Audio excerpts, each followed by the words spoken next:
இந்த பக்தி அன்பின் வெளிப்பாடாக இருக்க வேண்டியது அவசியம். அதுவே ஆணவத்தின் வெளிப்பாடாக மாறினார்.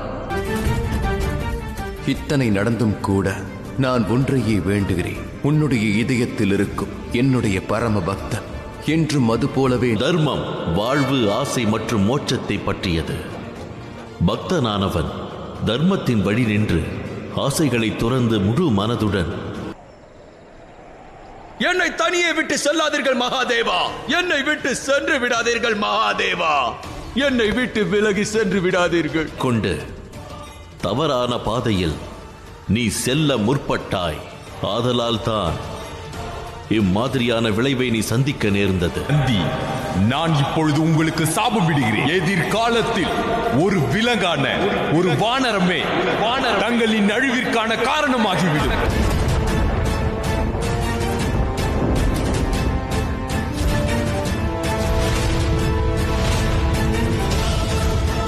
கர்மத்தின் பலனாக எனது பார்வை உன்மீது பட்டதை நீ நன்கு உணர்ந்திருப்பாய் ராவணா.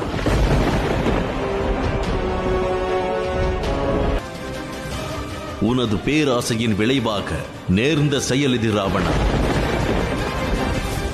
கர்மம் பிரபஞ்சத்தின் எந்த கடவுளாலும் உனக்கு உதவி செய்யவே இயலாது, எந்த சக்தியாலும் முடியாது. அது இனி உனது செயல்தான் உனது வாழ்விற்குண்டான கர்ம பலனை நிர்ணயிக்கும்.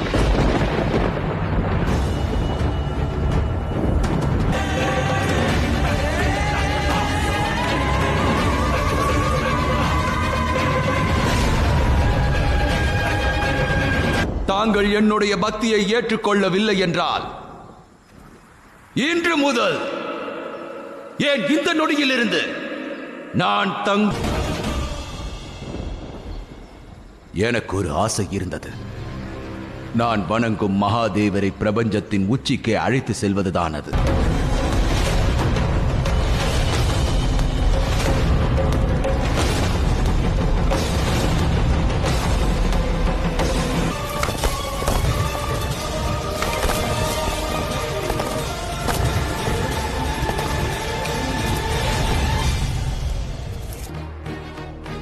சனியின் பார்வை ராவணன் மீது பதிந்துள்ளது.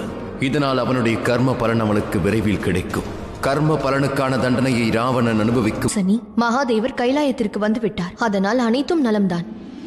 நான் இங்கு வந்ததற்கான காரணம் என்னவென்றால் தாயே, தாங்கள் அறிவேன் சனி. உனக்கு எவரேனும்